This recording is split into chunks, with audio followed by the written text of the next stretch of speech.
ne pas rester calme, mettre un peu de l'ambiance. Je demande par exemple, si vous devez être en service AWS, quel service souhaitez-vous être?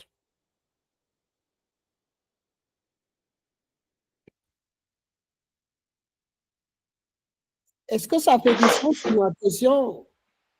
Si aujourd'hui vous devez être en service AWS, quel service vous souhaiterez être? Oui, we have Thierry in the building who want to break the ice.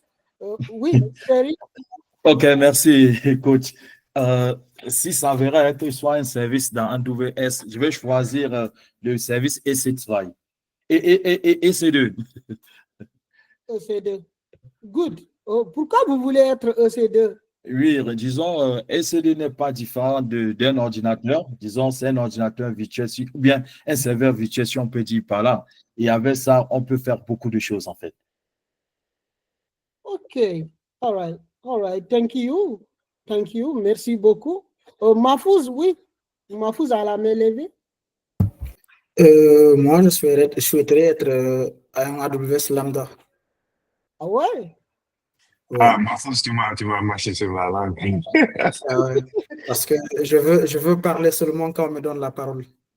Ok, all right. Ça fait du sens, hein? C'est typiquement AWS Lambda. Hein? Comme vous le savez, avec AWS Lambda, on peut faire des invocations au Lambda. Tu peux appeler une fonction Lambda. Donc, je pense que c'est par rapport à ça que Mahfouz dit je veux parler quand on me donne la parole. Et d'ailleurs, hein, pour ceux qui sont là, Mahfouz est un expert hein, dans tout ce qui est serverless. Et on va se régaler aujourd'hui avec sa présentation sur du serverless. Bon, Hassan, je pense que vous avez un autre service en tête. Moi, c'est Mahfouz qui m'a marché sur la langue, hein, parce que oui, j'aime bien les lambda, parce que voilà, tu peux lancer ta fonction, faire ton petit code. Comme je suis développeur aussi, bon, tu peux faire ton petit code et balancer quoi, dans une fonction lambda et c'est top. All right. Oui, en tout cas, pour ceux qui ne connaissent pas Hassan, hein, Hassan fait partie de l'équipe. C'est un gars sympa et très simple. Peut-être c'est pour cela qu'il veut être lambda. Hein. Lambda, c'est un service qui est très simple, qui n'est pas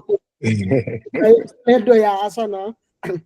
Oui, on a de plus en plus de gens qui se connectent. Peut-être on va patienter un peu, le temps d'avoir ne serait-ce que la moitié de l'audience. Donc, on va continuer toujours à poursuivre dans cet exercice. Donc, pour ceux qui viennent d'arriver, nous vous souhaitons bienvenue et nous sommes à notre session des Dimanches du Cloud. Comme vous le savez, hein, Dimanche du Cloud vous présente des solutions ou bien des actualités dans le domaine du cloud. Ça peut être AWS, ça peut être un autre fournisseur. Et d'ailleurs, aujourd'hui, on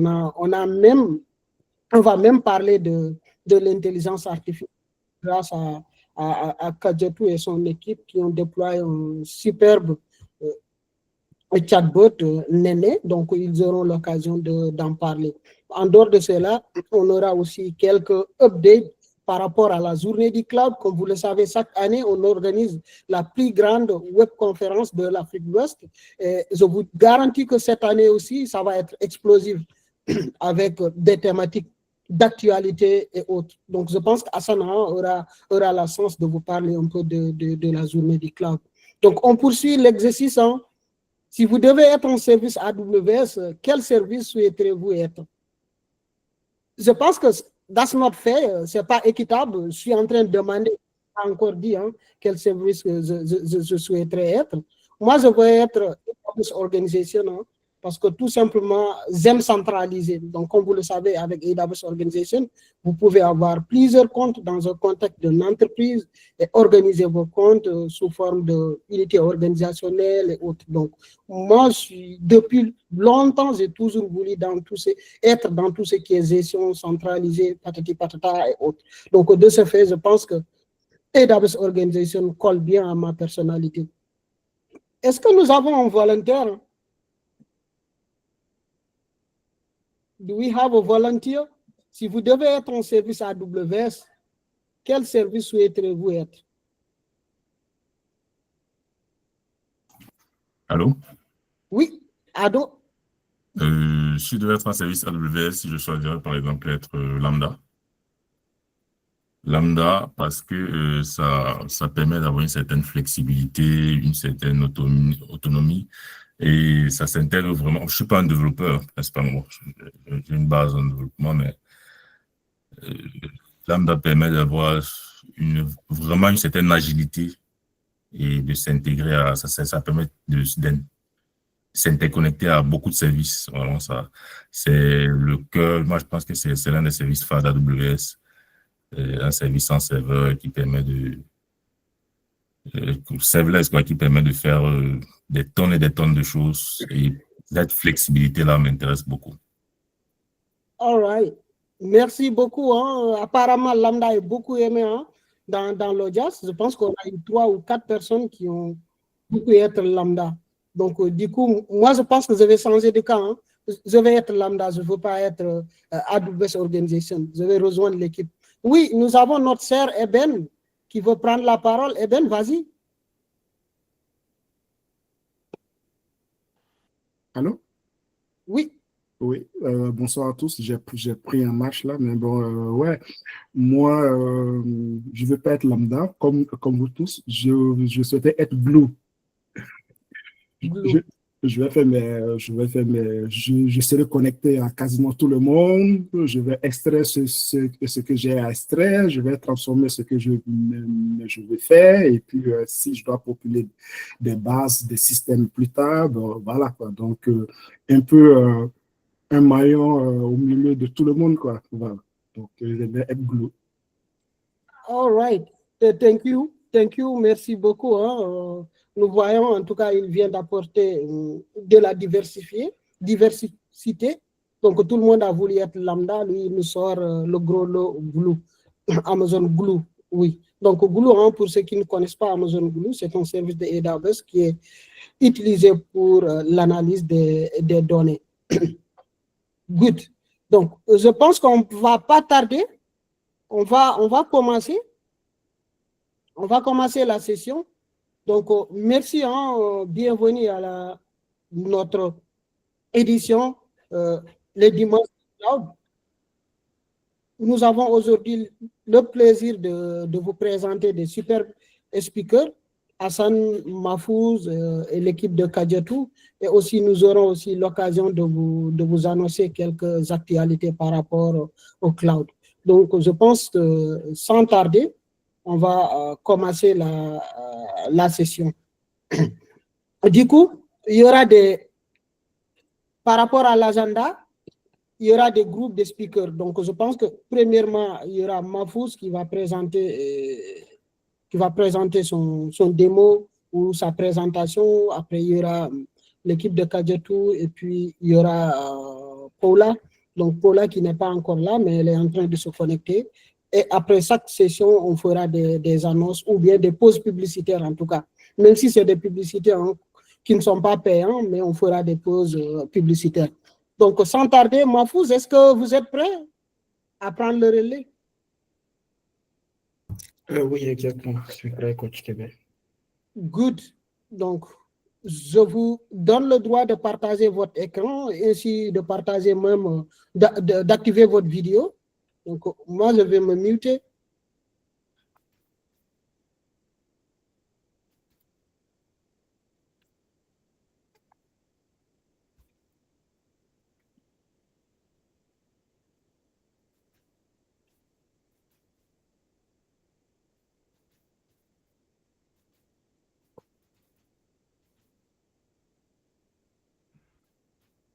OK, je pense qu'il est en train de partager. On patiente un peu. Good. OK. Là, vous me recevez?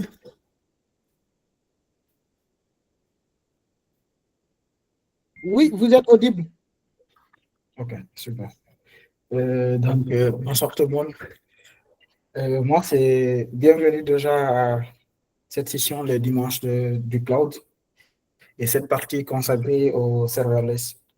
Je suis très ravi vraiment de partager avec vous les 30 prochaines minutes le sujet sur le serverless. J'espère qu'on va bien discuter. Et je suis revenu à la source, c'est, comment dirais-je, c'est avec le cloud facile.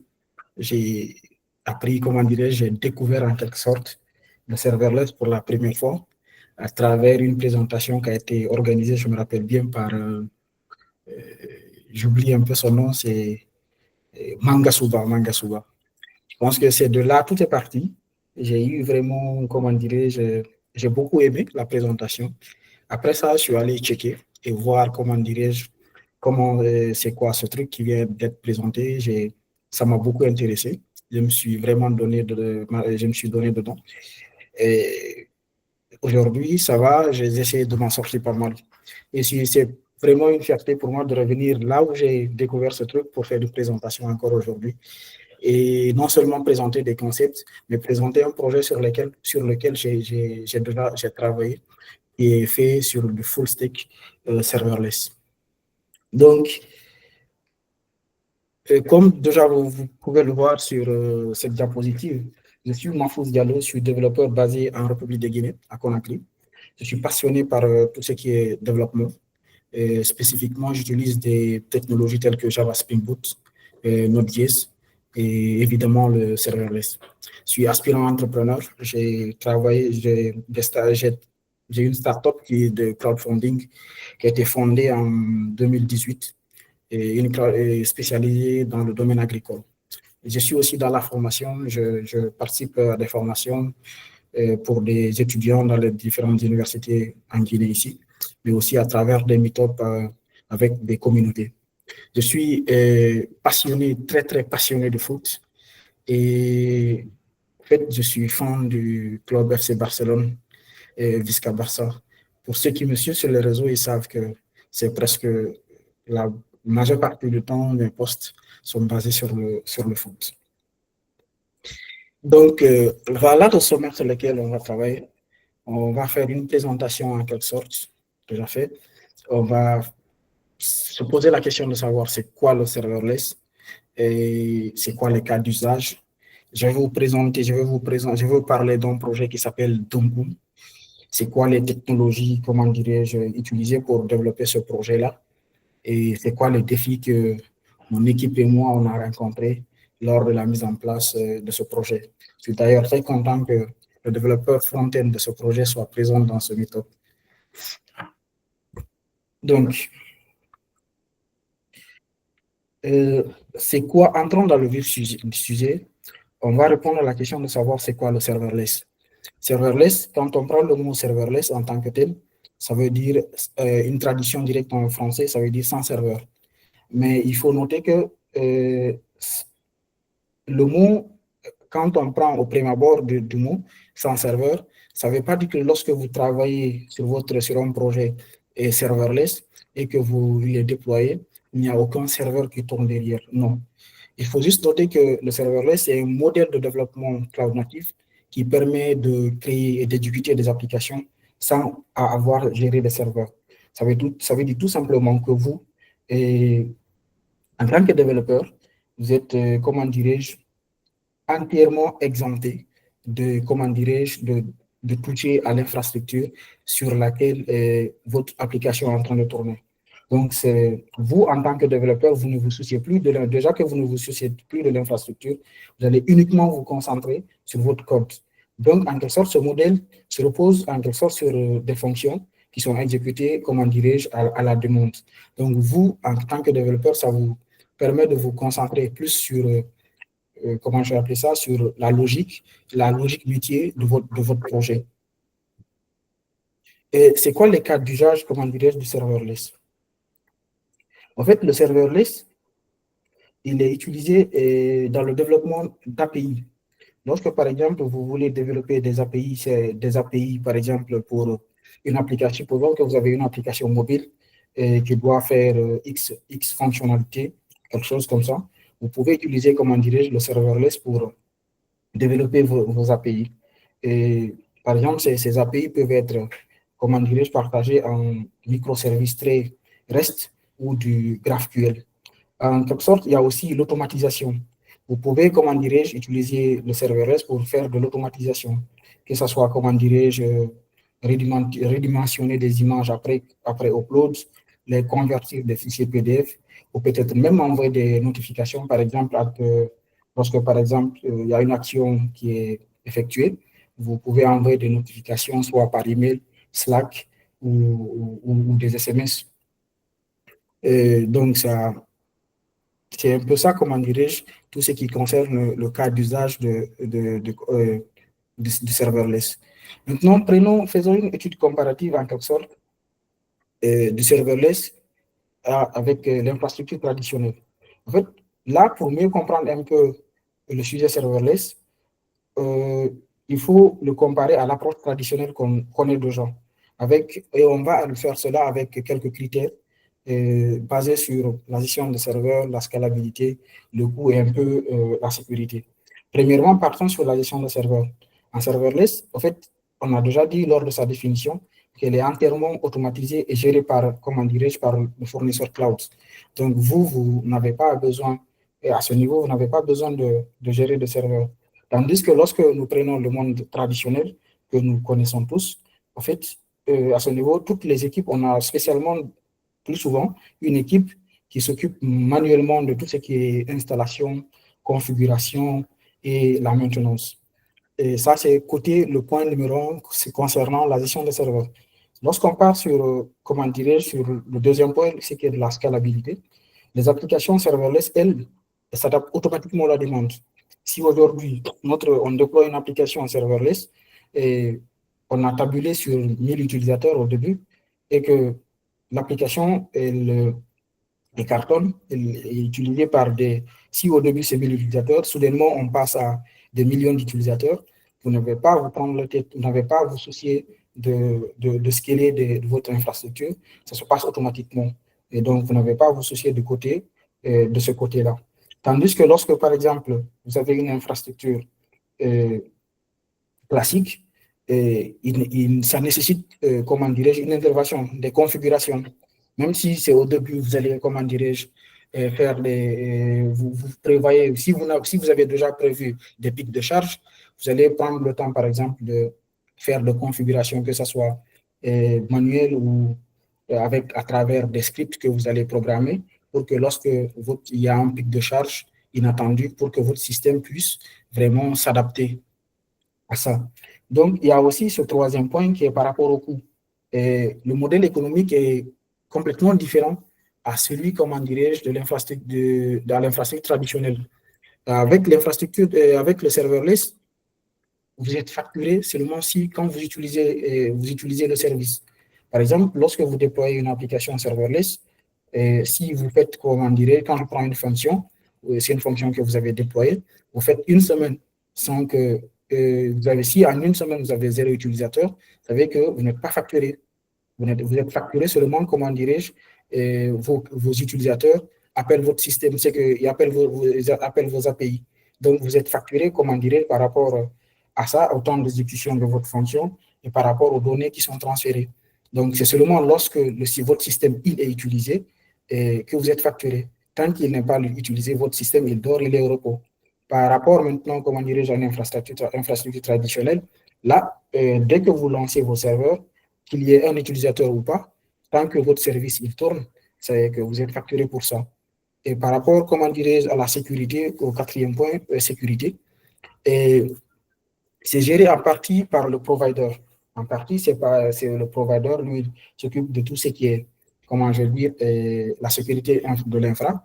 Mais n'oubliez pas, lui n'est pas responsable du code que vous écrivez. Si, par exemple, dans votre code, vous avez utilisé des outils qui contiennent des trucs malicieux qui peuvent demain vous causer des problèmes, lui, le fournisseur n'est pas responsable de ça. Donc, vous, comment dirais-je, vous devez assurer ce côté-là. Maintenant, par rapport à l'infrastructure traditionnelle, si, par exemple, vous mettez en place une infrastructure traditionnelle, vous devez avoir une équipe entièrement à la charge de l'infra. Donc, c'est une grande déjà différence par rapport, comment dirais-je, c'est-à-dire que si votre équipe gère toute l'infra, c'est lui qui doit s'occuper de tout ce qui est politique de sécurité. Donc, c'est un peu ça, comment dirais-je, la différence entre le monde serverless et le monde de l'infra traditionnel, en se basant sur 4 points très intéressants: la gestion des serveurs, la gestion de tout ce qui est scalabilité, tout ce qui est coût et sur ce qui est aussi sécurité. Maintenant, on va parler de quelques services serverless. De la catégorie des computes, les lambda sont considérés, comment dirais-je, comme c'est de la catégorie des computes serverless. Donc, les lambda, les correspondants, comment dirais-je, les lambda dans d'autres fournisseurs, parce que lambda, lui, il faut le noter, il est fourni par AWS. Il y a aussi Cloud Function. Cloud Function, lui, c'est de la catégorie des computes, mais il appartient au fournisseur Google et Google Cloud. Aussi, on a Azure Function, lui, c'est côté Azure. Donc, eux, ils sont de la catégorie compute. Et ils font la même chose. De la catégorie de stockage, on a Amazon S3. Ça, c'est pour, bien sûr, AWS. On a Cloud Storage. On a Azure Blob. Cloud Storage, il faut le noter aussi, c'est pour Google Cloud. Il y a aussi Azure Blob Storage. Lui aussi, c'est, comment je vais dire ça, c'est pour Azure. De la catégorie des bases de données, on a DynamoDB pour AWS. C'est une base de données qui permet de stocker des données en multiples valeurs. Et il y a Firestore aussi pour Google Cloud. Il y a aussi Azure Cosmos DB. Maintenant, permettez-moi de vous parler, comment dirais-je, de Donkun. Donkun, c'est une plateforme innovante qui connecte des voyageurs disposant d'espace dans leur bagage avec des personnes souhaitant expédier les colis. J'explique. En fait, lorsque vous prenez Donkun, par exemple, je prends Kadiatou et elle veut se rendre au Sénégal. Si Kadiatou veut se rendre au Sénégal, par exemple, elle voyage en avion, elle a 10 kilos de disponible, par exemple. Par exemple, elle peut voyager avec 10 kilos, par exemple. Mais là, ses bagages ne font que 3 kilos. Ça veut dire qu'elle a, par exemple, 7 kilos de disponible. Et moi, j'ai un colis que je veux expédier à Dakar, mais je ne sais pas qui donnait ce colis-là. Et je peux aller sur Donkun. Kadiatou peut déjà poster sur Donkun une annonce pour dire que je voyage sur Dakar, j'ai 7 kilos de disponible. Moi, Mahfouz, j'ai un colis qui doit aller sur Dakar. À partir de Donkun, je peux, comment dirais-je, rentrer en contact avec Kadiatou pour qu'elle me livre, pour qu'elle amène mon colis avec elle. Donc, c'est un peu ça le travail de Donkun. Donkun, c'est un mot en pulaar qui veut dire en français un petit colis. Maintenant, quelles sont les technologies utilisées pour la mise en place de Donkun? Pour mettre en place Donkun, on a notre équipe a travaillé sur plusieurs technologies que vous pouvez voir. Un ensemble d'écosystèmes de technologies serverless disponibles sur le marché. Lorsque, par exemple, il y a déjà en première position AWS Lambda, lui, c'est le pionnier. Comment dirais-je, parce que lui, c'est lui qui gère tout ce qui est code. Tous nos codes, comment dirais-je, sont gérés par AWS. C'est que tous les codes qu'on va écrire sont gérés par AWS Lambda. Donc, en plus, c'est que le langage qu'on a choisi, c'est TypeScript. TypeScript, lui, c'est un langage de programmation de scripts typé. C'est du JavaScript, mais typé. Donc, on a choisi Node.js. Node.js, lui, comment je vais appeler ça, c'est un runtime. Et lorsque vous venez, comment dirais-je, vous démarrez une fonction lambda, vous choisissez normalement le runtime sur lequel vous voulez exécuter votre code. Donc, nous sommes partis sur du Node.js avec le langage qu'on a utilisé, c'est du TypeScript. Donc, pour la gestion des API, on a utilisé API Gateway. Et pour la base de données, on a utilisé, comment dirais-je, DynamoDB. Et il faut noter, on a une architecture, c'est que c'est parti sur du front-end et du back-end. Donc, le front-end, il est fait, comment dirais-je, lui, en Angular. En Angular, donc il est déployé. C'est une question? Oui, allez-y, s'il vous plaît. Bonsoir. Oui, bonsoir. J'ai une question concernant les API. Vous avez parlé des API, vous avez parlé de API Gateway, et récemment, vous avez dit que on crée des API pour nous permettre d'interagir avec des services AWS comme S3, Amazon S3. et bien d'autres. Du coup, j'aimerais savoir, les API avec AWS ou disons avec le serverless, ça ne sert qu'à ça, interagir avec d'autres services de AWS par exemple. Si j'ai pas compris bien la question, j'ai dit que les API servent à interagir avec d'autres services AWS, c'est ça? Oui, j'aimerais savoir si ça ne sert qu'à ça, si ça ne sert qu'à interagir avec d'autres services AWS. Ok, les API Gateway. Oui, oui. En fait, les API Gateway, ça vous permet d'interfacer, comment dirais-je, avec des services, bien sûr, AWS, en exposant des endpoints, que ce soit en format API REST ou en GraphQL. Ça peut être aussi, par exemple, avec du WebSocket, vous pouvez le faire.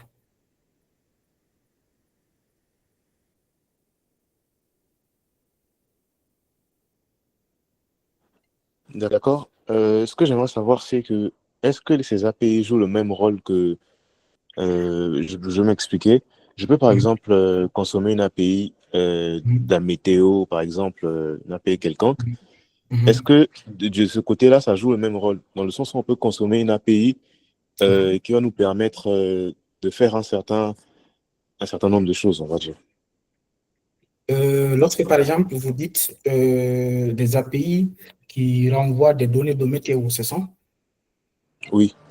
OK. Maintenant, quand je prends API Gateway, lui, par exemple, c'est de vous permettre de créer ces endpoints-là. Il vous permet de créer ces endpoints qui vous ramènent des données de météo. Par exemple, c'est que vous pouvez venir obtenir des endpoints déjà publics qui sont disponibles sur Internet, que vous pouvez réutiliser pour ramener des données de météo que vous pouvez manipuler. Maintenant, lorsque vous voulez avoir, par exemple, vos propres endpoints, vous pouvez utiliser API Gateway, comment dirais-je, pour définir vos différents endpoints. Par exemple, s'il y a l'endpoint qui doit ramener la liste, je ne sais pas, de données météo par rapport à... oui, il y a Fabiol qui veut intervenir, si vous... Allez-y, je ne sais pas. Oui, en fait, je vais juste apporter un peu à ce que tu as dit. Okay. C'est que les API, c'est un peu comme quoi? Ce sont un peu les serveurs dans un restaurant. Donc, l'API, c'est juste le serveur dans un restaurant qu'à chaque fois que tu as besoin de quelque chose, tu passes la commande. Donc, l'API intervient dans plusieurs services. Une fois qu'il y a peut-être un service, peut-être back-end, qui touche la base de données, qui traite certaines informations. Maintenant, côté front-end, l'interaction avec ces services à travers les API. Je ne sais pas si c'est... En fait, je pense que c'est ça, exactement ça, le rôle d'une API. Donc, l'API peut intervenir dans plusieurs aspects. Même quand c'est un service AWS, je pense qu'ils mettent sur pied les gateways pour pouvoir accéder aux services propres d'AWS. De même, quand tu crées un back-end, tu exposes un service, donc à travers les API, on peut consommer le service que tu as exposé en fait. Ok. Mahfouz? Oui, oui. Oui, donc c'est pas pour te mettre la pression, juste pour te faire un petit reminder. Ton temps, il est chronométré, il te reste 12 minutes. Est-ce que ça serait possible de prendre les questions peut-être après la présentation? Comme ça va te Ok, après la présentation, c'est ça? Oui, oui. Néanmoins, ceux qui ont des questions ou des remarques, vous ajoutez dans le chat. Good?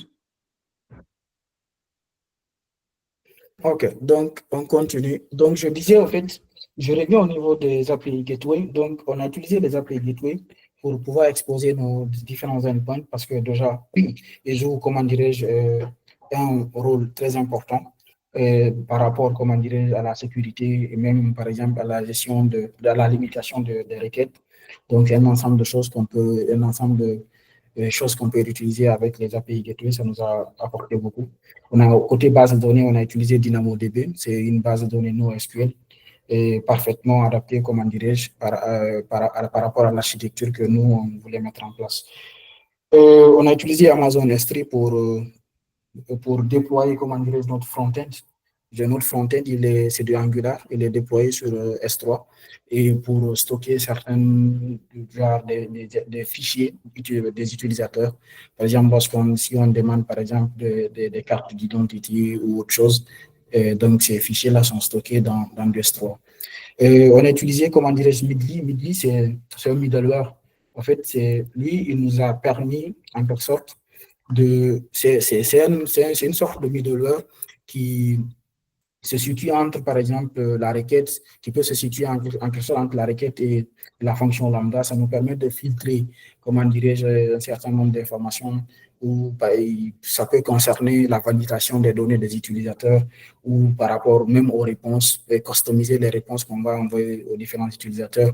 On l'a aussi utilisé par rapport à la gestion des autorisations, parce que il faut pas, on n'a pas utilisé un certain nombre de services par rapport aussi au coût de ces services-là, parce que nous sommes à notre début. Donc, on a souhaité plus utiliser, comment dire, Midly pour gérer tout ce qui est autorisation. On a utilisé aussi CloudWatch. CloudWatch, on l'a utilisé pour tout ce qui est des logs. Tous nos logs sont centralisés au niveau de CloudWatch. Ça nous permet de retracer quelques problèmes de notre système et comprendre. On a utilisé comme pour l'ensemble de l'orchestration de tout ça, que ce soit, comment dirais-je, la création des différents services, que ce soit la création du service, tout ce qui est jusqu'au déploiement. On a utilisé Serverless Framework. Donc, le Serverless Framework, il nous permet d'orchestrer tout ce qui est l'approvisionnement des différents services et le déploiement de l'application. Mais au fait, lors de la mise en place de cette plateforme, on a rencontré, tout n'était pas rose, on a rencontré assez de problèmes, donc qu'on a pu vraiment essayer de résoudre au fur et à mesure pour la réussite de nos projets. Et le premier problème, c'est que rencontrer, c'est d'abord d'avoir un environnement de développement local. Vous savez, c'est très compliqué, c'est pas aussi facile de reproduire fidèlement en quelque sorte un environnement local cloud et un environnement cloud en local en quelque sorte. Donc, on a utilisé quelques outils pour le faire, même si il se peut que ce n'est pas à 100%, comment dirais-je, le cloud, l'environnement de production, mais par exemple, on a utilisé des outils tels que LocalStack ou avec les plugins serverless offline pour le faire. Il y a aussi, comment dirais-je, un autre défi qui est très important, c'est par rapport à l'architecture du projet. Et l'architecture du projet, je vous ai dit déjà, on sont partis sur du TypeScript pour le backend. Donc, la mise en place de cette architecture, vraiment, c'était un défi majeur pour nous parce que ça demande de repenser vraiment, comment dirais-je, supposons un développeur qui est habitué à développer des systèmes tels que, comment je vais appeler ça, des monolithiques. Tu viens sur du serverless.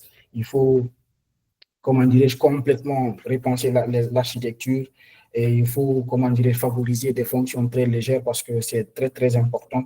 Et aussi, il faudrait que ces fonctions soient hautement spécialisées pour qu'il ne fasse que seulement ce qu'il doit faire. Presque une unité de fonctionnalité, quoi. Et au fait, il faudrait que ces fonctions aussi, lorsque vous allez vers votre code, il faudrait que ça soit faiblement couplé en quelque sorte. Donc, c'est ce qui d'ailleurs envoie un autre problème que nous avons rencontré, c'est par rapport à l'optimisation des fonctions lambda. En fait, les fonctions lambda, il faut savoir, vous êtes facturé sur plusieurs options, sur des options telles que, comment dirais-je, le temps d'exécution de votre fonction, tout ça. Et le temps d'exécution de ces fonctions-là, c'est très minime. Et donc, comment dirais-je, pour ça, il faut créer que votre fonction, comment dirais-je, un temps de démarrage très, très, très rapide. Et il faut tenir compte de ça. Et même le choix du runtime, le choix du runtime, c'est que ça part de là en quelque sorte. Parce que lorsque vous prenez des runtimes tels que du .NET ou du Java, c'est des runtimes qui sont un peu plus lourds. Donc, il faut aller sur comment dirais-je, du Node.js ou du Python qui est un peu plus rapide, qui est un peu plus léger, donc ça favorise la rapidité. Il y a aussi, comment dirais-je, vous savez, lorsqu'on prend des technologies telles que des technologies JavaScript, il y a souvent l'utilisation de beaucoup d'extensions, d'installation d'extensions NPM, par exemple, qui à chaque fois vous avez un petit besoin, il faut installer des outils. Donc, ces outils, ça alourdit un peu le projet, donc il faudrait faire face à ce genre il fallait faire face à ce genre de, comment dirais, de problèmes. optimiser le plus que possible, comment dirais-je, les dépendances, minimiser les dépendances, les tailles des dépendances, comment dirais-je, pour avoir un temps d'exécution un peu plus rapide. Il y a aussi, comment dirais-je, la gestion des autorisations. En fait, c'est que lorsque, par exemple, on utilise le serverless framework et tout ce qui est orchestration, création de services, il faudrait que chaque service que vous allez mettre en place utilise, comment je vais dire, le minimum de permissions que possible. C'est pourquoi d'ailleurs, à un moment, lorsque par exemple on pousse notre code sur GitHub, on a mis en place, comment dirais-je, un petit agent IA qui nous permettait de donner son avis, comment dirais-je, sur comment dirais-je, le projet lorsqu'il y a un putsch pour vérifier, comment dirais-je, le code. Est-ce que les permissions sont bien optimisées? Il peut nous donner, est-ce que ces permissions sont bien optimisées ou pas, et nous faire des recommandations. On a utilisé comme un N8N et, comment dirais-je, à travers un petit serveur qu'on a déployé en local pour faire cette analyse. Donc, c'était un peu ça, comment dirais-je, par rapport à la présentation serverless. On a vu c'est quoi le serverless, quelques services serverless. Et on a présenté un peu le projet Donkun qui utilise qui a été développé en full stack serverless et les technologies que nous, on a eu, comment dirais-je, à utiliser pour mettre en place ce projet et les défis que nous, on a rencontrés durant la mise en place de ce projet. Et je vous remercie. Je vous remercie beaucoup. Et s'il y a des questions.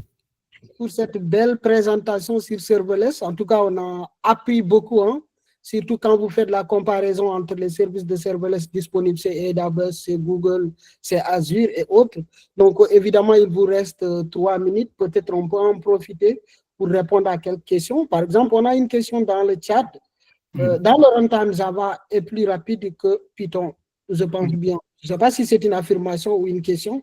Donc, est-ce que vous pouvez apporter des éclaircissements sur cela? Oui, oui, le runtime Python est plus rapide que le runtime, comment dirais-je, Java dans Lambda, bien sûr. Le temps de démarrage, bien sûr. En fait, .NET et Java, ils sont un peu plus lents que les autres, en fait. OK, good. Et en quelque sorte, vous savez, lorsque, par exemple, vous lancez, vous faites appel, vous créez une fonction lambda, et cette fonction lambda, en fait, elle est au repos tant qu'il n'y a pas un appel, en fait.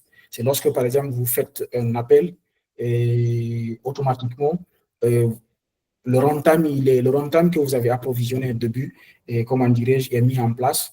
En fait, le code, il est approvisionné, donc il initialise en quelque sorte votre code, et maintenant, après, il répond à votre appel. Il y a tout ce process-là qui se passe, comment dirais-je, en amont, avant que vous ne recevez la réponse. Et tout ce process-là, comment dirais-je, il s'appelle le call start en quelque sorte.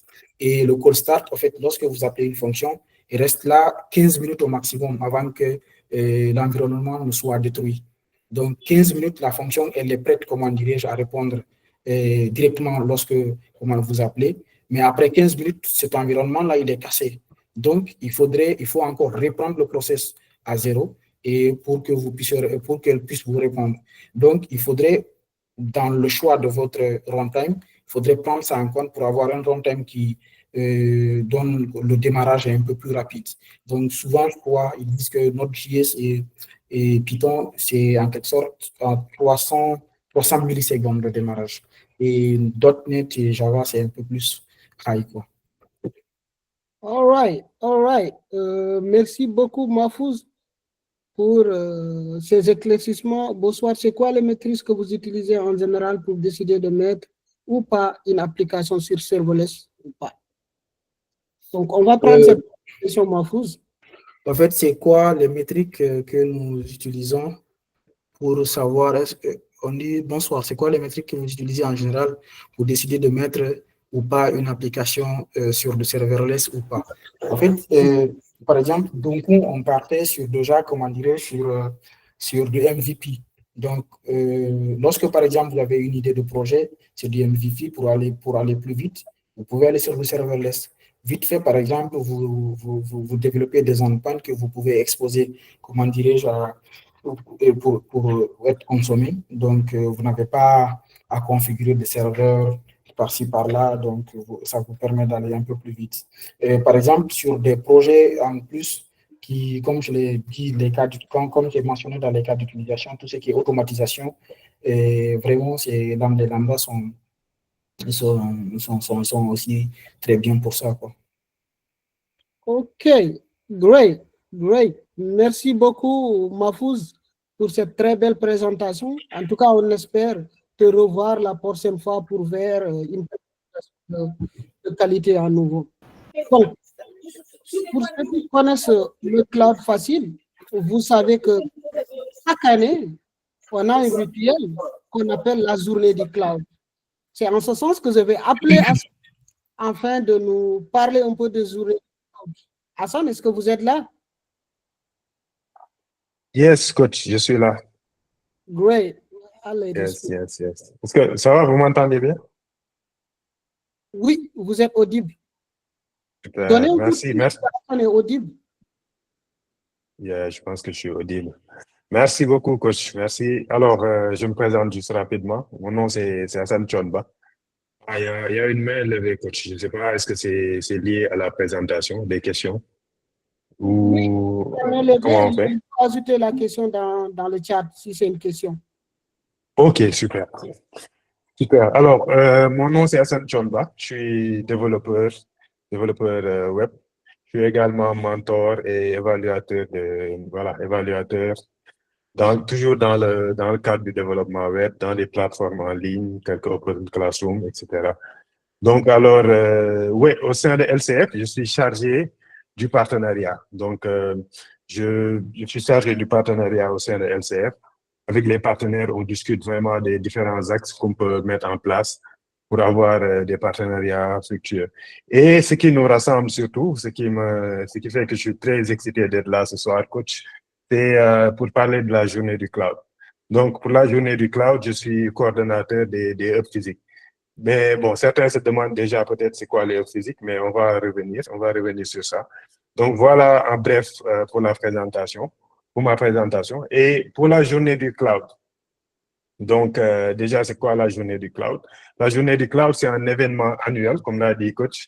Bon, lui, il aime bien l'appeler rituel, mais nous, voilà, on aime aussi dire que voilà, c'est un événement annuel. C'est la plus grande webconférence. On aime bien dire que c'est la plus grande webconférence dédiée au cloud en Afrique. Donc, voilà un peu l'ambition de la journée du cloud. Et cette année va être la 3e édition. Ça va être la 3e édition. Et l'objectif, c'est vraiment de rassembler tous les professionnels de l'IT et plus précisément du cloud, tous les amoureux du cloud. C'est vraiment de démocratiser l'apprentissage du cloud, mieux faire connaître le cloud au grand public parce que, bon, on se rend compte que ça reste toujours, malheureusement, un terme assez obscur pour le grand public, alors que c'est vraiment quelque chose de très, très important. Quand on travaille sur l'IT, naturellement, bon, on le sait, mais pour le grand public, ça reste quand même quelque chose d'assez nébuleux. Et le fait d'organiser des événements comme la journée du cloud, vraiment vise à démocratiser l'apprentissage du cloud, la connaissance du cloud au grand public pour que les gens sachent, voilà, quand on parle de cloud, on parle de quoi vraiment en fait, et quelles sont toutes les opportunités que le cloud peut créer au sein de leur business, au sein de leur day-to-day, de leur vie de tous les jours. Et pour certains même qui travaillent dans le domaine de l'IT et qui ne sont pas encore passés au cloud, pour qu'ils puissent mieux comprendre en fait ce qu'est le cloud et ce que le cloud peut leur apporter, pour qu'ils y aillent en fait avec sérénité, avec beaucoup plus de compréhension. Voilà un peu l'ambition de la journée du cloud. Et cette année, comme je disais, cette année va être la 3e édition. Et le thème va être à l'ère du cloud et de l'IA. Donc, comme on parle beaucoup d'IA, nous, on s'est dit qu'on ne va pas rester, à rade, en tout cas dans ce sujet-là. D'autant plus que le cloud, comme on le sait, par rapport à l'IA, le cloud a un grand rôle par rapport à l'IA, par rapport à la fourniture des supercalculateurs, etc., pour faire de l'IA avec une certaine puissance et tout. On sait qu'on a besoin du cloud. Donc, c'est un thème qui est plutôt pertinent par rapport au sujet du cloud. Et l'idée va être vraiment d'explorer tout ça à l'ère du cloud et de l'IA, de savoir en fait quelles sont les différentes connexions par rapport à l'IA, tout ce que l'IA apporte et ce que le cloud apporte aussi dans ce sens. Voilà un peu le thème de cette année. Et c'est la 3e édition, comme je disais. Et elle va se dérouler le 27 juin et le 28. Donc, pour les précédentes années, bon, c'était vraiment des réussites. Par exemple, pour l'année dernière, on a eu on a eu environ 1000 participants. Ouais, on a eu environ 1000 participants sur une journée. Donc, et on a vraiment, c'était une réussite pour l'année dernière. Donc, comment ça se passe, la journée, c'est que souvent, ça va être en ligne. Le format principal va être un format en ligne où il y aura des speakers de top niveau, des gens vraiment aguerris qui se connaissent très, très bien dans le domaine, des gens qui travaillent chez AWS, chez Microsoft, etc. C'est les grands fournisseurs, les GAFAM, les grands fournisseurs cloud qui vont venir, qui vont exposer sur un sujet, qui vont expliquer sur un sujet durant 45 minutes environ, qui vont exposer sur un sujet en détail. Et qui c'est vraiment des gens voilà, qui s'y connaissent bien et qui fournissent beaucoup, beaucoup de valeur durant cette conférence. Et l'année dernière, on l'a fait en une journée. Bon, cette année-ci, on a toujours gardé la dénomination de journée du cloud, mais ça va se passer en 2 demi-journées. Parce que l'année dernière, on s'est rendu compte qu'il y avait beaucoup de choses. C'était vraiment une journée très, très dense. On avait 5 sessions simultanées. Et voilà, on a eu comme des feedbacks pour certains, c'était un peu... Ils sont restés sur leur faim. Donc, ils n'ont pas pu explorer tout ça. Donc, on s'est dit, cette année, on va essayer de faire un format demi-journée. En fait, le vendredi, qui va être vendredi 27 juin 2025, qui va être une première journée dédiée aux entreprises, qui va être entre 9h et 13h30. Donc, durant cette demi-journée, ça va être une demi-journée qui sera plus dédiée aux entreprises. Donc, les thématiques qu'on va aborder vont principalement intéresser les entreprises, en tout cas pour la plupart. Et ça va être possible de suivre les sessions en ligne. Après, on va partager les liens pour s'inscrire. Okay. Pour s'inscrire à l'événement. Et pour le samedi, en fait, ça va être une journée plus grand public pour le samedi. Donc, ça va être une journée plus grand public avec des thématiques qui vont tourner autour toujours de l'IA et tout ça, et qui vont être plus des thématiques qui vont, disons, intéresser, on le pense bien, pour la plupart, le grand public. Okay. Et oui, vas-y, dis-moi. Désolé, ta pause publicitaire va devenir un long métrage. Donc, oui, désolé. Ok, j'ai fait combien de minutes? Oui, donc retenons ce qu'Hassan vient de dire. La date, c'est le 27 et le 28. D'accord? Ça sera un format en ligne, mais il est possible aussi qu'il y ait hybride et ça sera communiqué. Donc, pour rester au diapason ou à l'écoute, donc suivez la plateforme Le Cloud Facile et non LinkedIn. D'accord? Vous aurez toutes les informations. Donc, retenez la date et l'heure. OK? Hassan, désolé. Non, pas de souci, coach. Pas de souci. Je pense qu'après, on pourra partager le lien, surtout le plus important, le lien de l'inscription à l'événement pour que les gens puissent s'inscrire. Merci beaucoup. OK. Merci, Hassan. D'accord? Voilà. Aujourd'hui, on parle de cloud, on parle de l'IT. Donc, nous savons que nous sommes dans le monde où on parle de parité. C'est en ce sens qu'on va faire appel à une dame. Donc, on va donner l'honneur aux dames. Paula, est-ce que Paula est là? Si Paula est là, nous voulons appeler Paula on the stage. Paula va venir nous parler de Women in Tech. Oui, je suis là. OK. Paula, the follow is yours. All right. Merci beaucoup, coach. Bonsoir à tout le monde. Je vais un peu partager mon écran.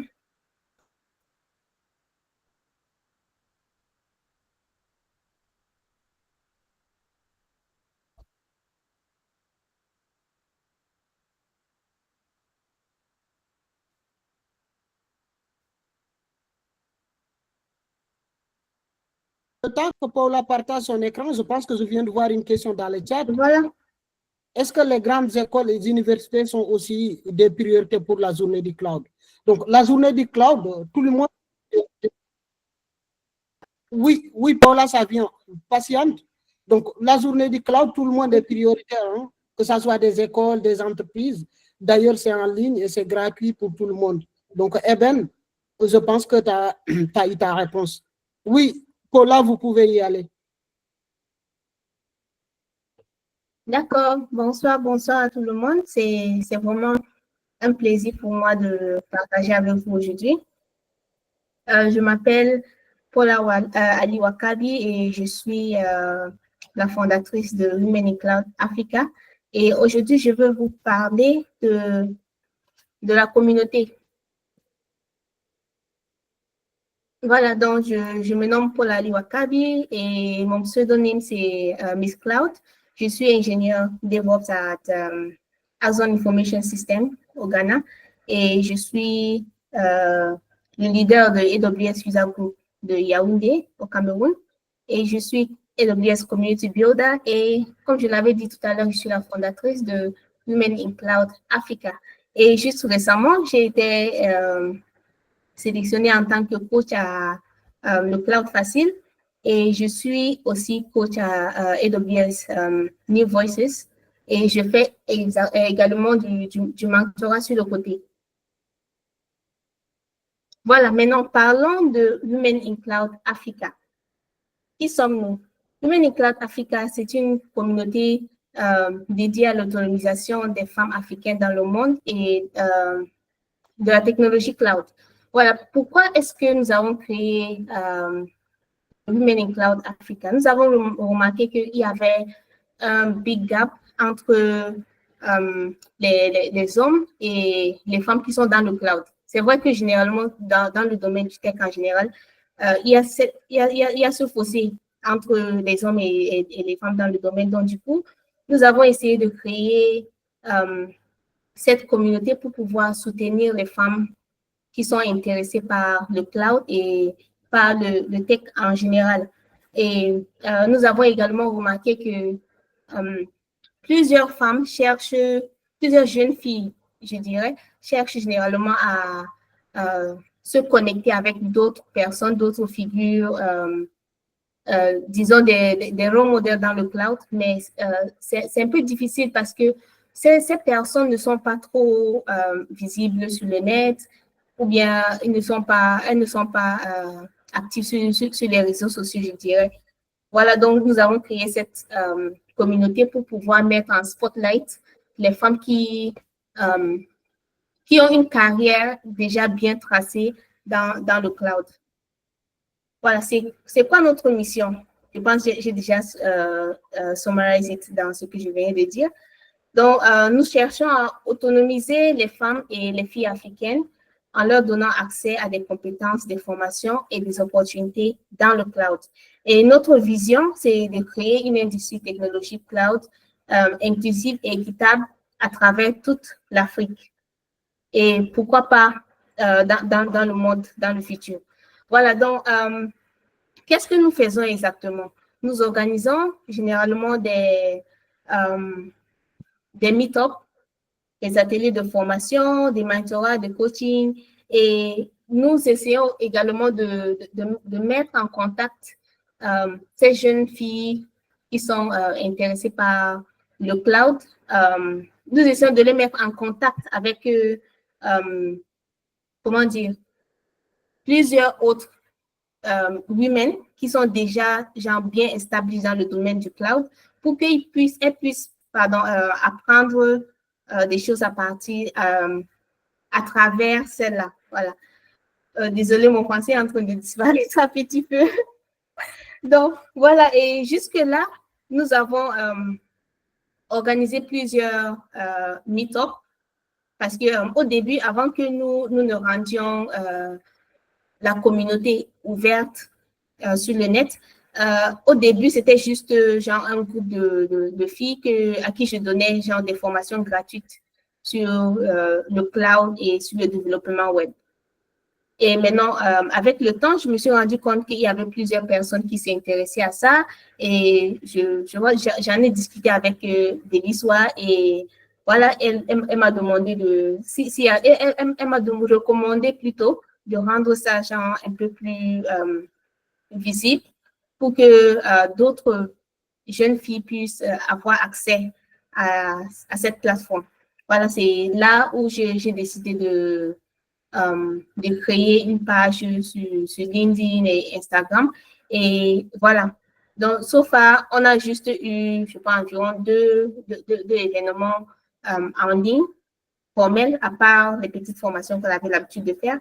Et nous sommes en train de programmer des séances de formation qui se tiendront, je pense, d'ici 2 semaines. Ça sera une introduction dans le cloud computing. Ça sera une formation qui va se dérouler en 3 jours, je crois bien.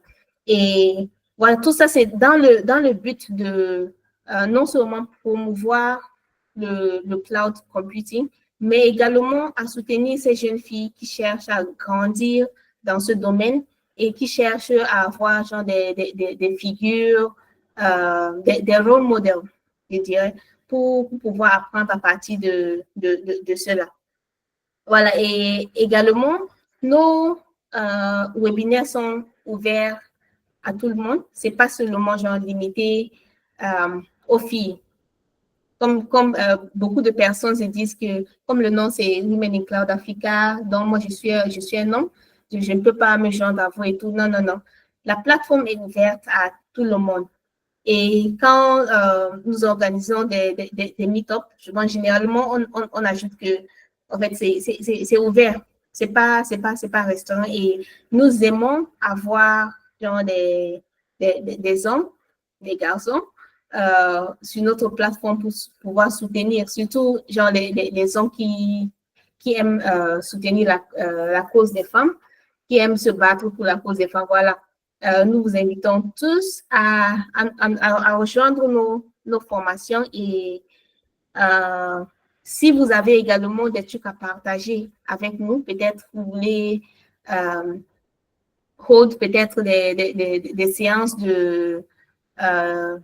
des trucs pratiques, des bootcamps et autres, vous êtes vraiment, how do I even say it?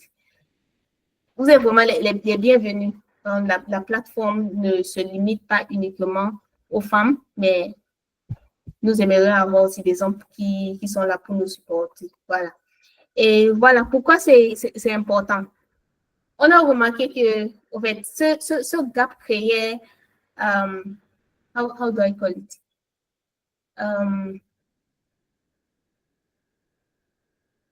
J'espère que beaucoup de personnes ici comprennent l'anglais. Sorry. Voilà. Donc, nous avons remarqué que... Pardon? Oui, je disais pour information, hein, Paula, elle est bilingue, hein, elle est basée au Ghana, donc c'est pour cela, c'est l'anglais qui domine dans sa communication. Du coup, Paula, pour garantir, nous tous nous comprenons hein, ce que vous dites. Ouais, moi, ça ne me gêne pas. Si on bascule en anglais, je n'ai pas de problème. Ok. D'accord, pas de souci. Voilà, donc, j'essaie juste de dire que quand il y a un certain gap entre les hommes et les femmes dans le domaine du tech, en fait, on sait déjà que les femmes, nous avons une certaine manière de réfléchir, notre faculté how do I even say it? Faculty of thinking est un peu différente de celle des hommes. Voilà, donc si nous avons des femmes qui sont bien épanouies dans le domaine du cloud ou bien dans le domaine du tech, ça amène en fait un grand changement dans ce domaine. I don't know if like I've been able to explain that part very well. Et avec le cloud qui est en train de grandir chaque jour, et nous savons également que beaucoup d'entreprises recherchent des jeunes qui sont genre des experts dans le domaine du cloud. Voilà, donc en donnant peut-être ce soutien à ces jeunes filles pour grandir dans ce domaine, nous ne sommes pas juste en train de vouloir genre juste uplift le genre féminin, mais nous essayons également de couvrir ce gap qui existent dans le domaine du tech en termes de skills et de compétences. Alors, j'espère que voilà, c'est déjà un peu clair. Voilà. Now, comment est-ce que vous pouvez participer à notre communauté? Comment est-ce que vous pouvez prendre part? Je vais drop le link tout à l'heure là dans le chat. Nous avons une page sur LinkedIn, nous avons une page sur Instagram et nous avons un groupe WhatsApp. Donc, vous pouvez nous rejoindre là si vous avez quelque chose à partager, que vous voulez partager avec nous. Nous avons un formulaire ou bien vous pouvez directement m'écrire et là, on peut fixer une date et on peut avoir genre le bootcamp tranquillement. Et si vous êtes une jeune fille ou bien une femme qui est déjà advanced dans le domaine du cloud et que vous aimeriez peut-être avoir du spotlight sur notre page, you are also welcome parce que notre programme du spotlight est prévu pour le mois prochain. Donc, nous allons mettre en spotlight la majorité des Women in Cloud in Africa que nous avons croisé so far. Donc, si vous connaissez des jeunes filles, des jeunes femmes qui ont déjà une carrière bien établie dans le domaine du cloud et que vous voulez peut-être recommander ou être mise en... Comment on dit spotlight en français? Mise en valeur. Mise en valeur. OK, disons mise en valeur. Donc, vous pouvez nous écrire directement, soit sur LinkedIn, sur WhatsApp, sur Instagram, pour que nous puissions mettre en valeur cela et pour pouvoir attirer l'attention des autres potentiels Women in Cloud pour qu'elles puissent s'inspirer de l'histoire de cela. Voilà donc ce que j'avais à partager avec vous. J'espère que j'ai été très brève et claire sur qui nous sommes et ce que nous faisons. Si vous avez des questions, voilà, je vous écoute. Merci. En tout cas, Paula, moi, ce que j'ai entendu, Women in the Farm, c'est bien, c'est pour mettre en valeur la gente féminine, mais les hommes ne sont pas exclus. Donc, du coup, moi, je vais venir avec mes 2 copines, avec mes 2 petites sœurs. Et j'espère que ça ne sera pas un problème. Cependant, avant de partir, Paula, est-ce que vous pouvez laisser le lien et aussi nous dire, tout à l'heure, j'ai entendu parler des formations. Est-ce qu'aujourd'hui, les formations sont gratuites? Est-ce que vous formez sur les AWS Solution Architect ou bien est-ce que c'est sur du Cloud Practitioner uniquement? Est-ce que aussi vous formez, par exemple, sur des langages de programmation et autres? Est-ce que vous pouvez revenir un peu sur cette partie-là? Peut-être dans l'audience, il y a des gens comme moi qui veulent venir et qui ont aussi des copines à faire venir. OK, merci pour la question, coach. Les formations, pour l'instant, nous avons juste organisé, comment dire, 3 days essential day for cloud practitioner. Donc, nous essayons d'abord de voir comment est-ce que les participants vont répondre à cette formation. Donc, pour une première fois, ça sera juste 3 jours. Maintenant, après celle-là, nous avons prévu avoir une formation complète en Cloud Practitioner. Ça sera une formation complète en Cloud Practitioner et c'est gratuit, hein? C'est gratuit. Et pendant ces formations-là, nous aurons des crédits, AWS crédits, qui seront distribués à certains participants. Donc, il y aura un peu de lucky draw, dont les gagnants vont rentrer avec des AWS crédits.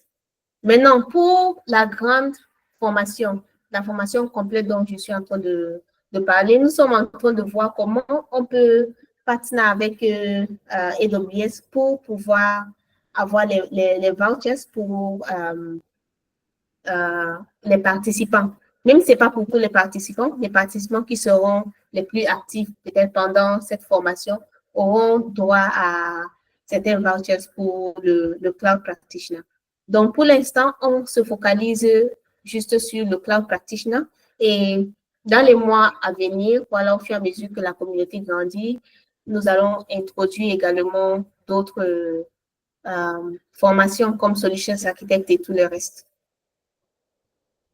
Okay. J'espère que j'ai répondu à ta question.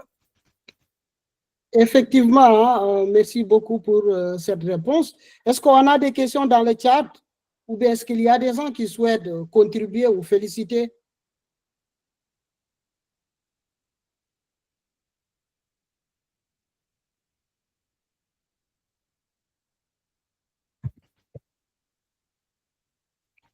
Do you have question in the chat? All right. Je pense que Paula, tout le monde est content. Hein? Et nous tous, nous félicitons cette initiative et nous savons de plus en plus la gente féminine doit être aidée à s'insérer dans le domaine de l'IT en général et particulièrement le cloud. Donc, merci pour cette initiative. Finally, we have somebody. Oui, Thierry.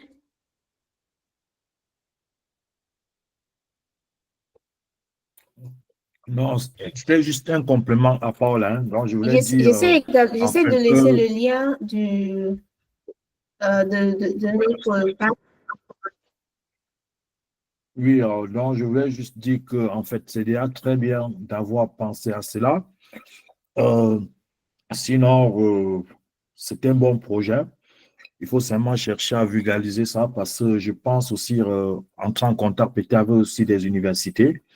Parce qu'il y a beaucoup de dames qui veulent bien, mais malheureusement, ils ne savent pas comment faire pour être dans le groupe ou bien comment faire pour entrer en contact avec des personnes qui sont avancées comme vous. Hein.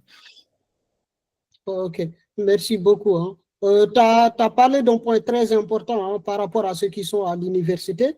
Aujourd'hui, je ne sais pas si vous êtes au courant, AWS dispose d'un programme qu'on appelle Cloud Club.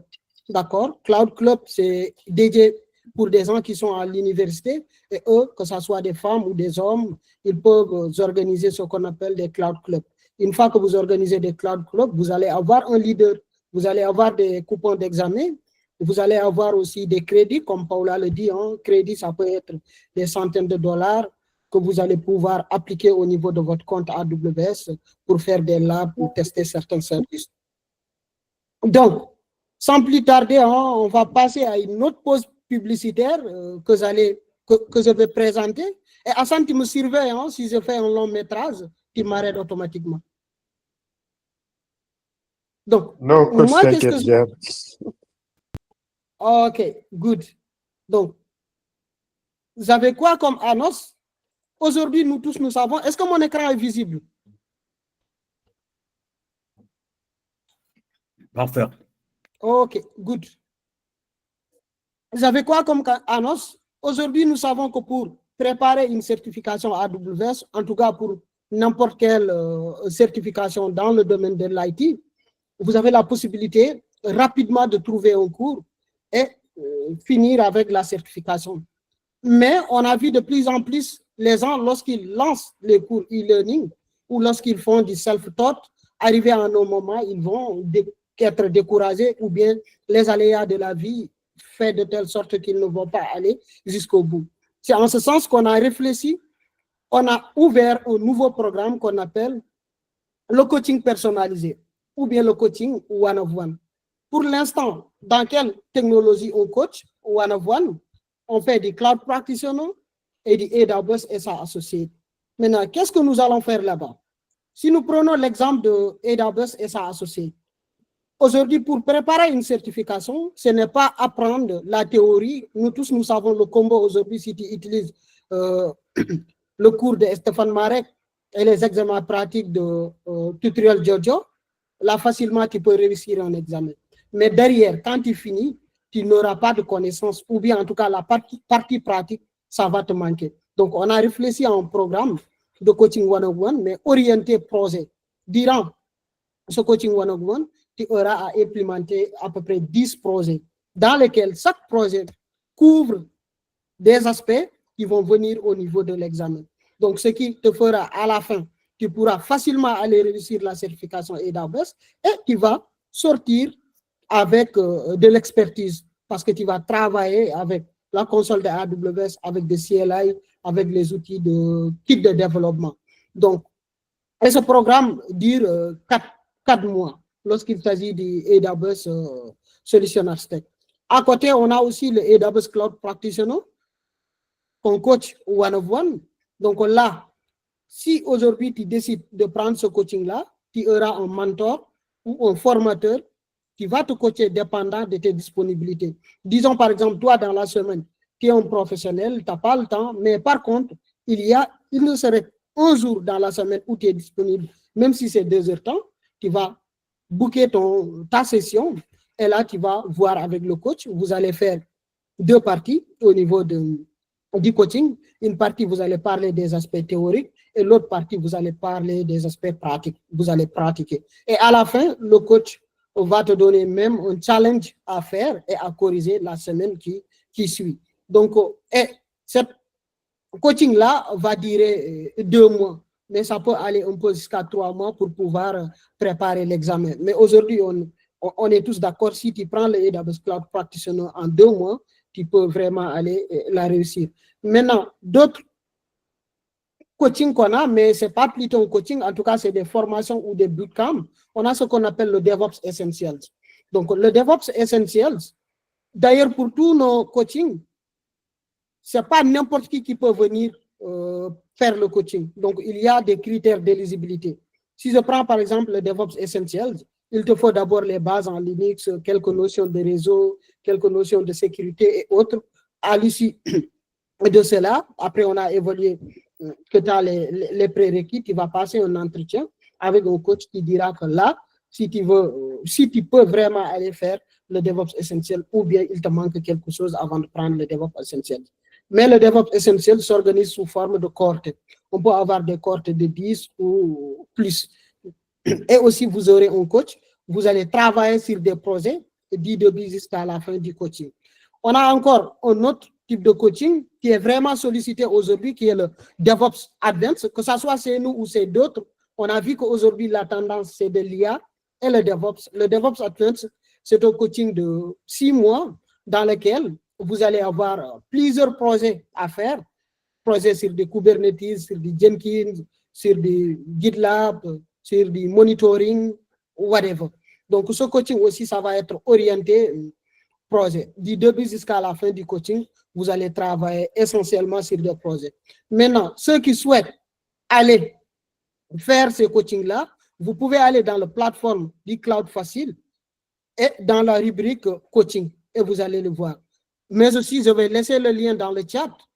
Vous allez pouvoir y cliquer si jamais une des formations vous intéresse ou bien même si vous envisagez faire un coaching à DevOps ou associé, vous ne savez pas vraiment si c'est ça qu'il vous faut, vous pouvez planifier un créneau pour discuter avec un coach afin de vous donner des orientations. Aujourd'hui, nous savons que beaucoup de gens se lèvent sous casse-tête et disent que je vais aller faire du DevOps Advanced ou bien faire du DevOps Essentials ou bien faire du AWS SA Associate, alors que dans l'immédiat, ce n'est pas ça qui devrait être leur priorité.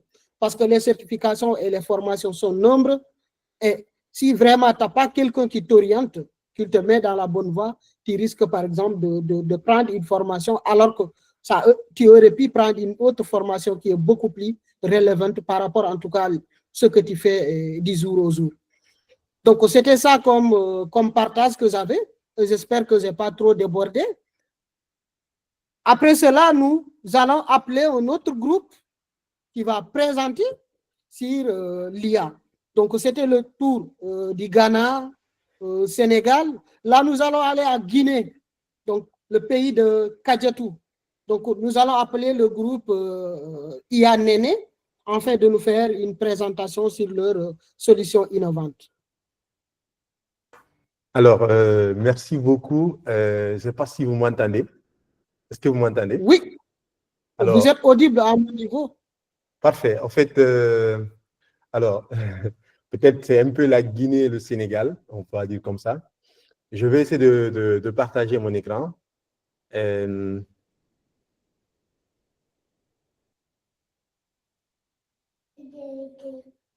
OK. C'est bon, je peux partager? Alors, donc, je vais essayer de faire ça.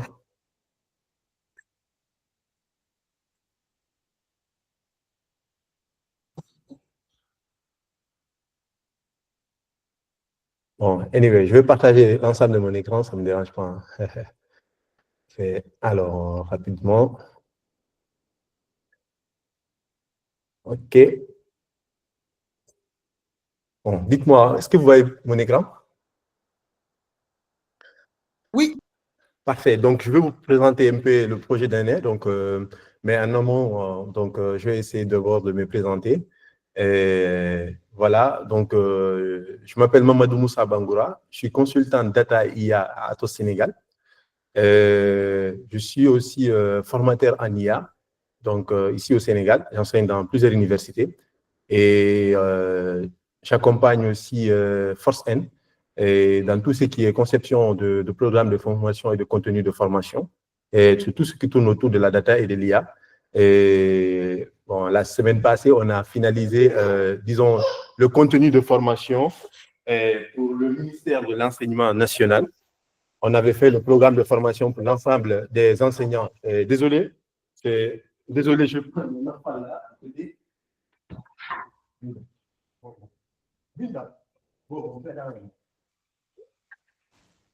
Donc, désolé, hein, c'est mon enfant, gosse qui est fatigué là.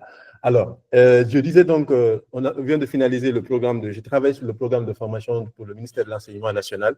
Ça, c'est voilà, une des activités. Et notamment, j'ai été consultant pendant près de 3 ans pour la Poste en France.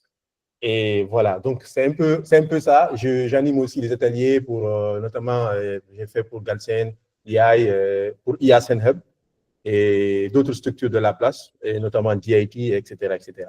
Alors aujourd'hui, donc, je suis là sur l'optique de Néné. Donc, je vais essayer de vous parler Néné un peu. C'est quoi Néné? Donc Néné, c'est l'IA qui parle nos langues. D'accord?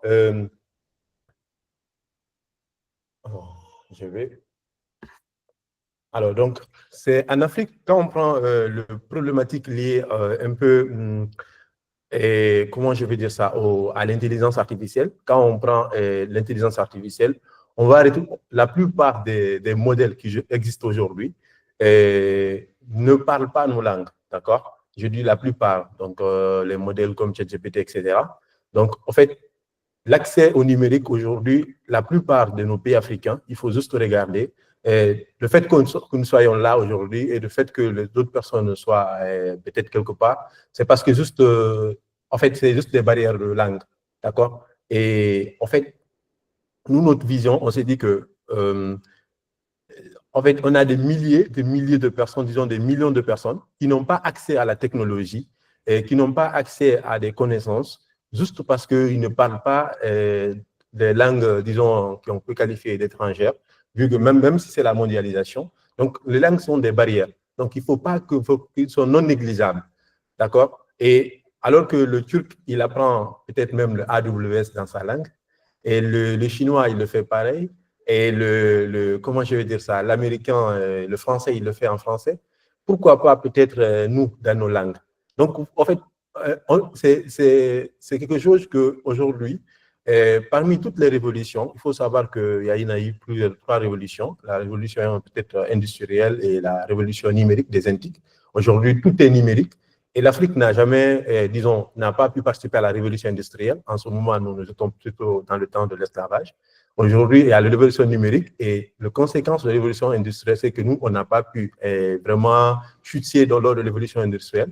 Sauf que là, on a une nouvelle révolution qu'on appelle la nouvelle révolution, la révolution de l'IA. Donc aujourd'hui, les pays comme les États-Unis, la Chine, la France, ils sont tous en train de se positionner dans le domaine de l'intelligence artificielle. Ils ont compris que c'est l'élément fondamental. Aujourd'hui, dans le CV de quelqu'un, on nous oblige un peu, je ne sais pas si mon partage, vous voyez toujours, donc on oblige à dire… Oui, on a… Ok, je vais partager rapidement. Alors, donc, en fait, on nous dit un peu, voilà, en fait, voilà, il faut connaître il faut savoir manipuler, quel que soit votre métier. On vous demande d'avoir des compétences, par exemple, dans le domaine de l'informatique. En fait, la nouvelle compétence qu'on va nous demander, peut-être, disons, dans quelques années, ce sera celui de l'IA. Sachez-le, en fait, pour cette nouvelle révolution-là, l'Afrique, l'ensemble des pays africains, que ce soit les pays occidentaux, nous sommes au même pied d'égalité, c'est-à-dire on est au même niveau. Et la Chine l'a démontré. Et pour vous dire qu'on est au même niveau, c'est tout récemment que les États-Unis, ils ont demandé à ce que l'IA soit enseignée dans l'école primaire et que, par exemple, en Chine, ils ont déjà acté cela. Donc, les États-Unis aussi a acté. Donc, disons, la France, ils n'ont pas encore fait parce qu'on a vu le référentiel de la France lorsqu'on travaille sur le programme. Vous savez que le Sénégal est en avance dans ce domaine-là parce que là, le Sénégal, on a déjà fait le contenu de formation et dans ce contenu de programme de formation, il y a une restitution de l'IA, comment les jeunes, ceux qui sont à l'école, comment ils peuvent utiliser l'IA, par exemple, pour mieux apprendre, comment ils peuvent utiliser l'IA comme un outil, donc pour encore se performer. Sauf qu'ils vont utiliser toujours l'IA dans une langue qui n'est pas la leur. Et c'est, en fait, et en plus, on perd près de 6 ans de notre cursus scolaire à apprendre une langue avant d'apprendre la technologie. Donc, c'est pourquoi nous avons pensé à Néné.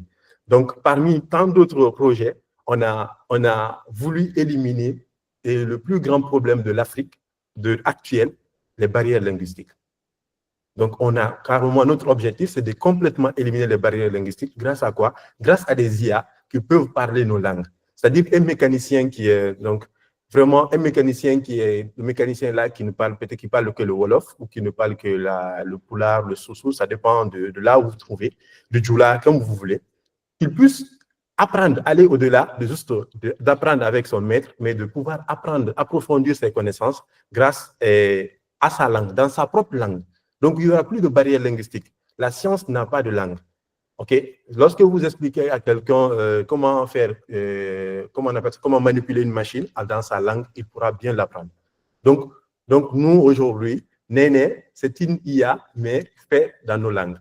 Alors, donc, nous visons vraiment, nous développons des séries de modèles. On ne développe pas qu'un seul LLM, c'est-à-dire un LLM, disons comme ça. Non, on développe des séries de modèles, notamment des modèles de text-to-speech, speech-to-text. Nous avons des modèles de traduction et nous avons aussi des LLM. Donc, disons, ce projet se porte sur 3 ans.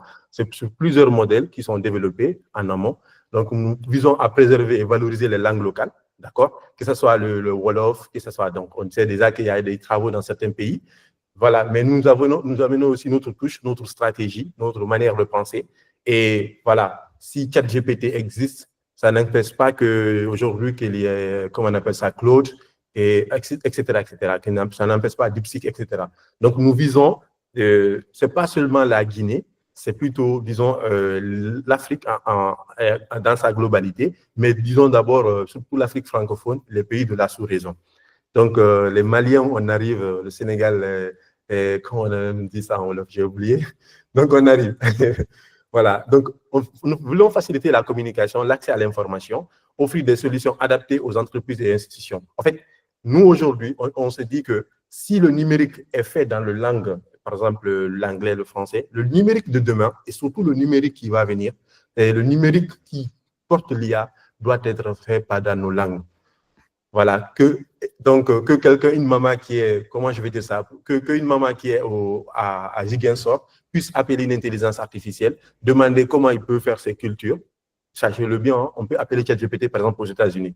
Pourquoi pas appeler une IA ici, ou en Guinée ou au Ghana, qui parle nos langues, avec qui on pourra discuter, lui poser des questions et donner des réponses. À comment mon champ est comme ça, et qu'est-ce que je peux faire, et de donner des conseils.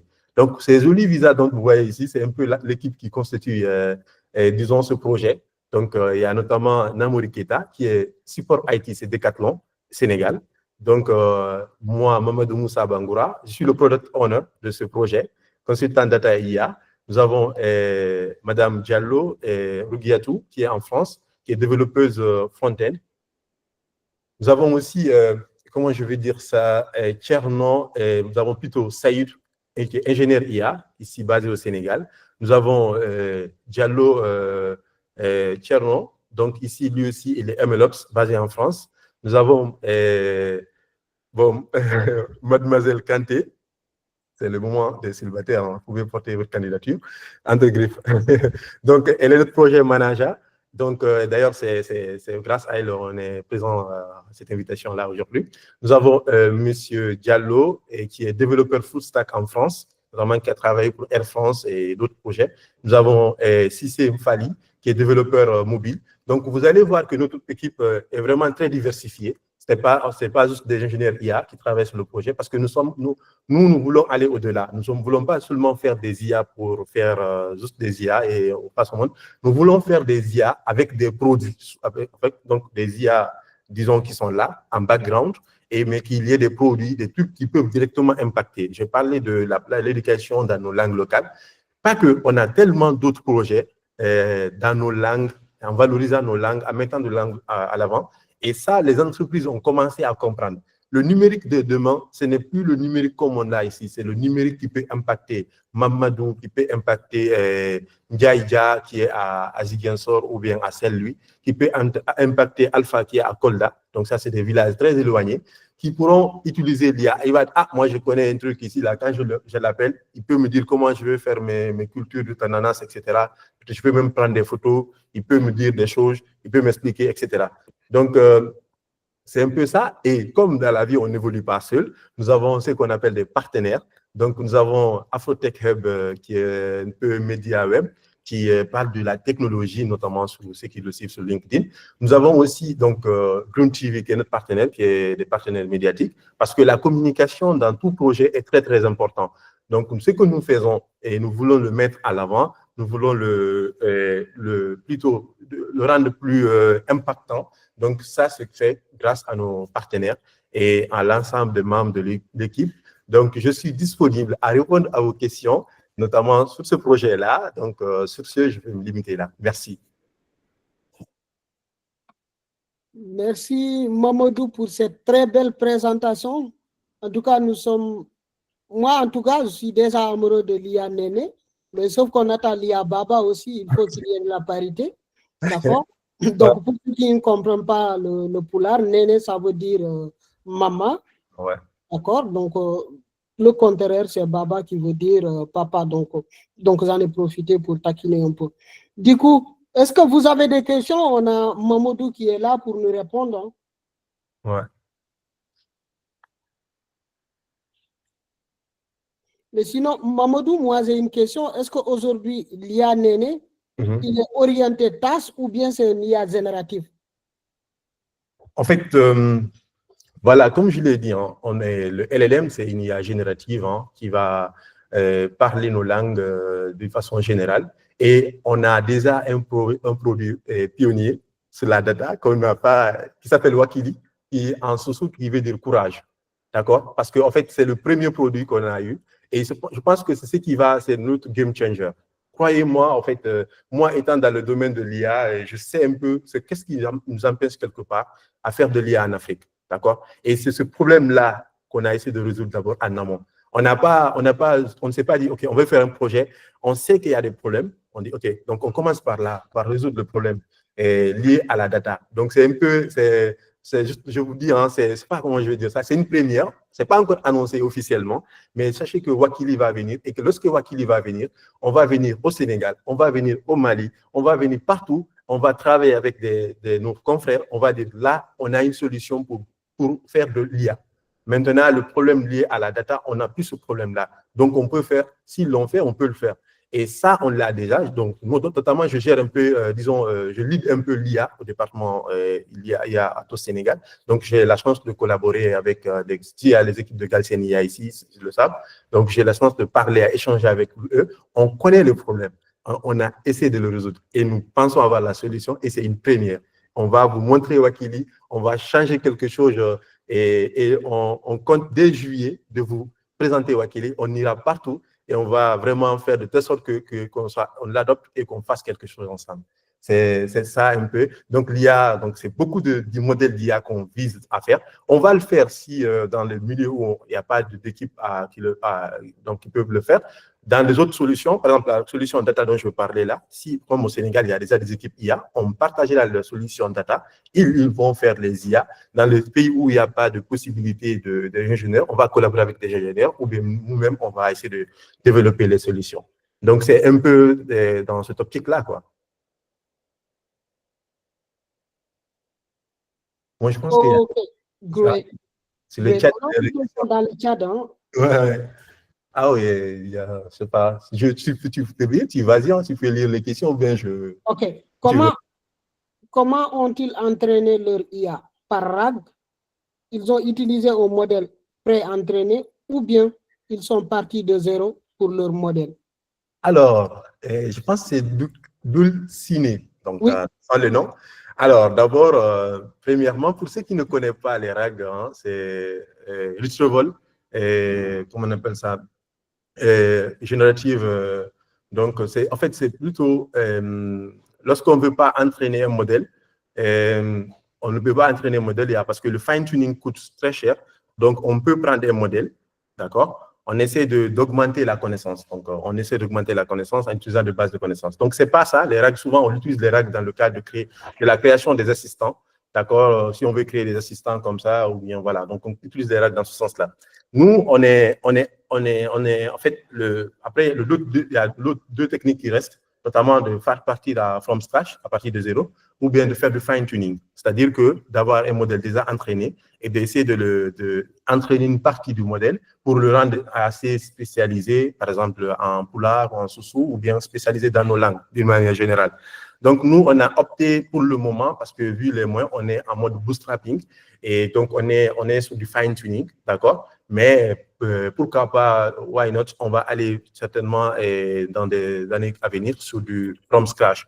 Mais pour le moment, on est dans le fine-tuning, c'est-à-dire on prend des modèles assez bien entraînés qui sont open source, on essaie de les spécialiser en réentraînant une partie du modèle pour qu'ils soient spécialisés, par exemple, dans nos langues, etc. Voilà.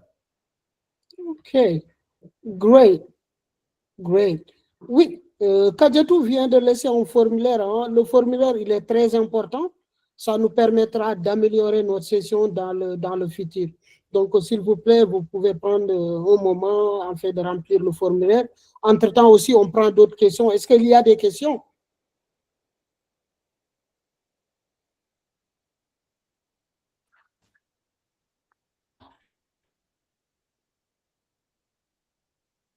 Y a-t-il des questions? Vous avez la possibilité d'activer le micro ou laisser dans le chat, hein, au choix.